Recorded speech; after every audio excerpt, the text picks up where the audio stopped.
He said, that's the difference between you and me, DC. He said, if you told somebody that, you'd had 10 million hits tonight. I said, but I don't throw nobody under the bus like that. He said, that's why you're a great comedian, but I'm more famous. The same Steve that went to go watch Mark Curry do his whole sitcom and then stole everything Mark Curry had. Don Curry never forgave Katt Williams for crossing the line. And now, at 66, he's telling the world exactly why. Bo, if I told everything I knew about you, boy. Hey, you be rich. You would not be rich. I wouldn't be rich. You would not be rich. Broke. For decades, Don D.C. Curry has been Steve Harvey's friend. So when Katt Williams destroyed Harvey on that Detroit stage, revealing his fake toupee and ending his stand-up career, Curry watched his friend get humiliated by someone he had helped and protected. He got in a comedy battle called the Championship of Stand-Up Comedy with one Katt Williams in Detroit in front of 10,000 people and lost because Katt Williams said he was actually bald and that was a wig. This is the story of how comedy's brotherhood turned into a war zone and why the man who helped make stars refuses to stay silent anymore. Don D.C. Curry was comedy's ultimate insider. For over 3 decades, he moved through the industry like a diplomat, connecting with everyone from Ice Cube to Steve Harvey, from Dave Chappelle to Katt Williams. He was the guy comics trusted with their stories, their problems, and their secrets. Born and raised on the south side of Chicago, Curry understood respect, loyalty, and the unspoken codes that governed street life and, by extension, the comedy circuit. He brought that same honor system to Hollywood, becoming known as someone who would never throw a fellow comedian under the bus, no matter what he witnessed behind the scenes. Curry's reputation as a peacemaker and confidant made him invaluable in an industry built on egos and competition. When comedians had beef, they came to DC. When they needed advice, they called DC. When they wanted to vent without it ending up in the blogs, they trusted DC. His relationship with Steve Harvey went back to the early days, when both were grinding on the Chitlin circuit, performing in small clubs, and trying to break through to television. Curry even appeared on The Steve Harvey Show in the 1990s, playing the character T-Bone across multiple episodes. They shared the same comedic cadence, the same timing, the same style of observational humor that made audiences relate to everyday black life. But their friendship would fracture over something seemingly insignificant, a joke about a toupee. During a show in Memphis, Curry noticed Harvey standing under a ceiling fan and made what he thought was a harmless quip. And I suggested he get out from under the ceiling fan before he snatched his toupee off. After that, he didn't speak to me for about 3 years. 3 years. Harvey stopped speaking to Curry for 3 years over a ceiling fan joke. It was Curry's first real glimpse into just how sensitive some of his comedy peers could be when their image was threatened. Meanwhile, Curry was developing a relationship with a young, hungry comedian named Katt Williams. In the late 1990s, Williams was homeless, living in his car with adopted children, grinding on the open mic circuit and dreaming of bigger things. When they were filming Friday After Next, Ice Cube let Williams stay in his trailer because he had nowhere else to go. Curry watched Williams during those early days and saw both his potential and his vulnerabilities. Williams was brilliant, fearless, and absolutely relentless in his pursuit of success. But he was also young, inexperienced, and sometimes didn't understand the unwritten rules of the industry. There was something both endearing and heartbreaking about Williams in those days. Here was a man who had adopted children while homeless, homeschooling them in a car, celebrating basic milestones like learning the alphabet. But even then, there were signs of the controversial personality that would later make him famous. Curry formed a protective instinct toward Williams, seeing him as someone who needed guidance navigating an industry full of sharks. He had no idea that Williams would eventually become one of the most polarizing figures in comedy. or that their friendship would become another casualty in comedy's ongoing civil war. The seeds of future conflicts were already being planted. Williams was developing his confrontational style, his willingness to call out other comedians publicly. Harvey was becoming increasingly protective of his image and sensitive to any perceived slights. And Curry was caught in the middle, trying to maintain relationships with both men while staying true to his code of never revealing secrets.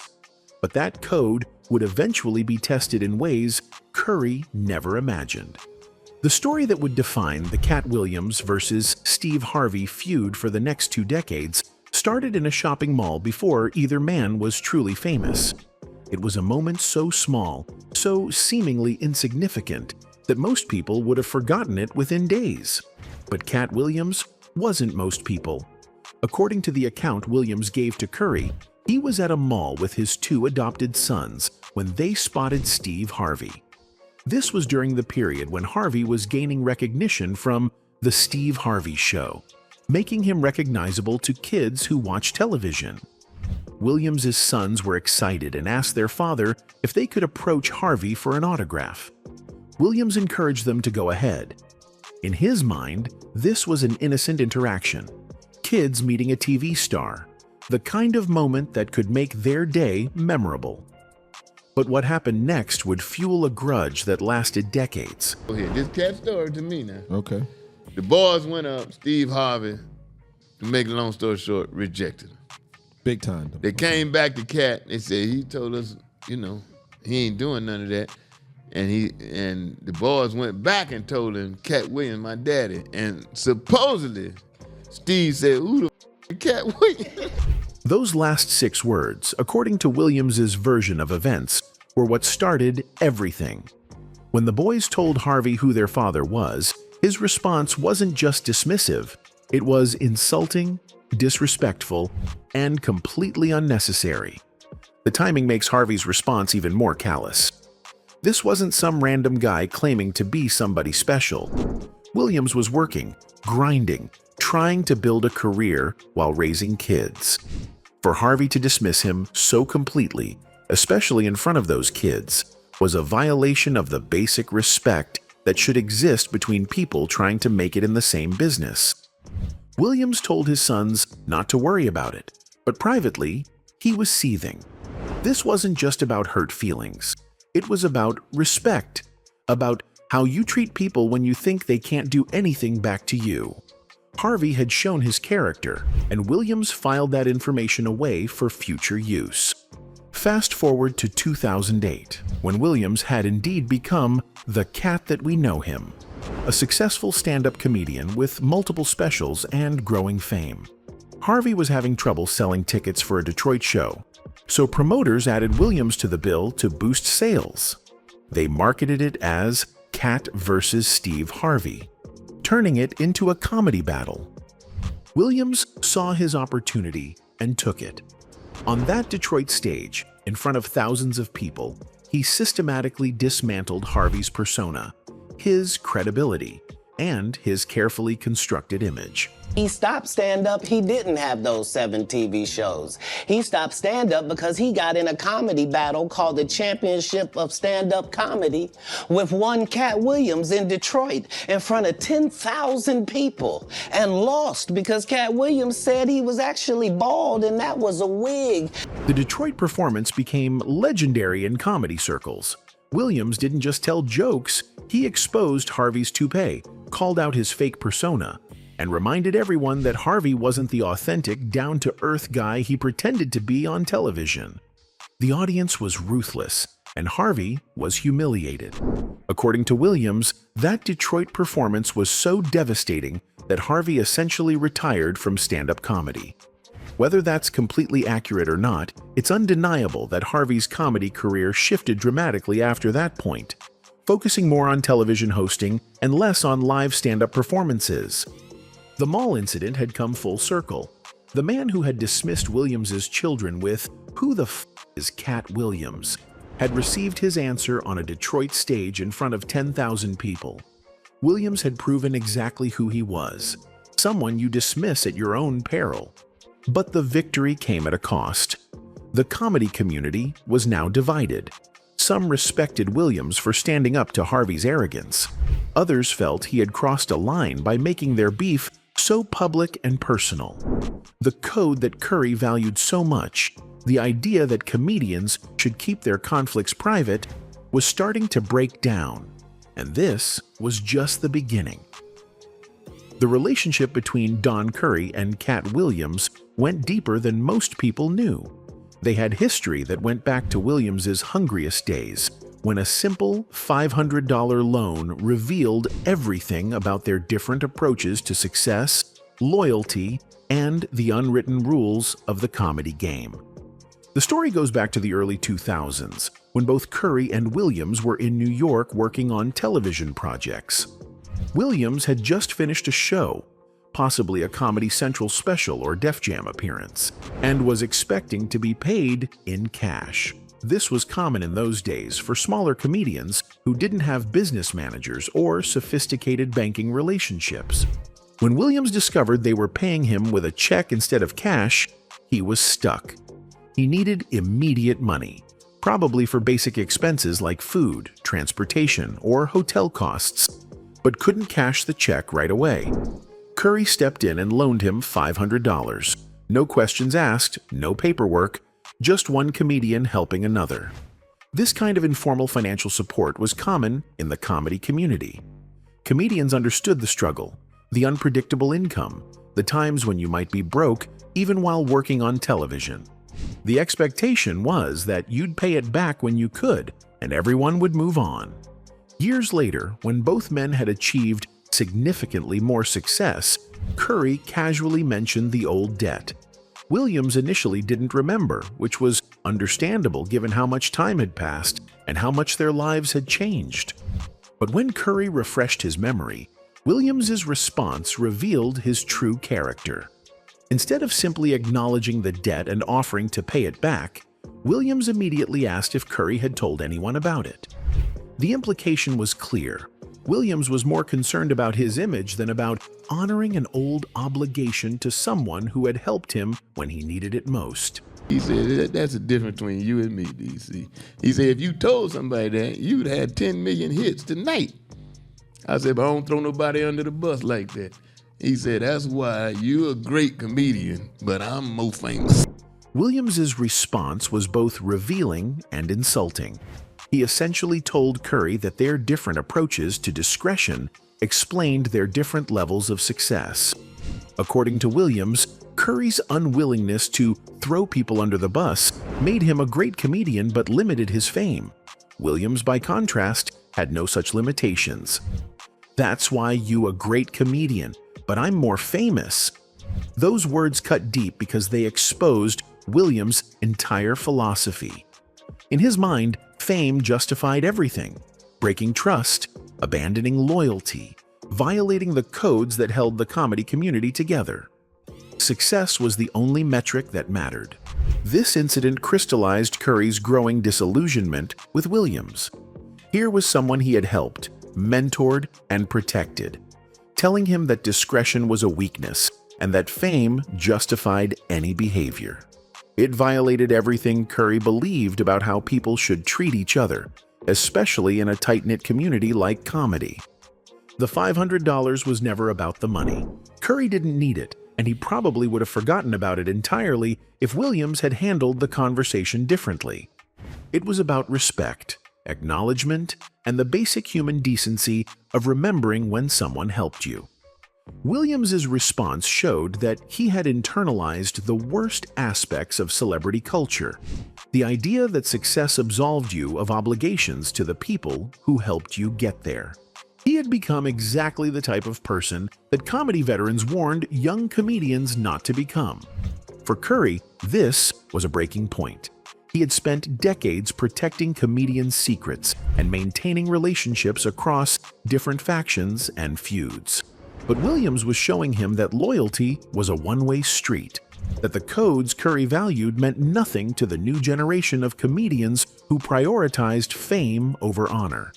The $500 debt became symbolic of a larger breakdown in the comedy community's value system. It was about more than money. It was about the kind of people they were becoming, and whether the old ways of mutual support and discretion had any place in an industry increasingly driven by social media, controversy, and public feuds. By January 2024, the tensions that had been building in the comedy world for decades finally reached a breaking point. Katt Williams appeared on Shannon Sharpe's Club Shay Shay podcast for what would become the most explosive comedy interview in history. For nearly 3 hours, Williams systematically destroyed the reputations of his fellow comedians, revealing secrets and making accusations that shattered the code of silence that Don Curry had spent his career protecting. Williams came armed with decades of grievances and industry dirt. He accused Steve Harvey of stealing material from Mark Curry, calling out Harvey's toupee as fake, and claiming that Harvey had never actually been homeless despite building his brand around that story. Each revelation was delivered with surgical precision, designed for maximum damage. The same Steve that went to go watch Mark Curry do his whole sitcom and then stole everything Mark Curry had. The Harvey accusations were particularly devastating because they struck at the foundation of his public persona.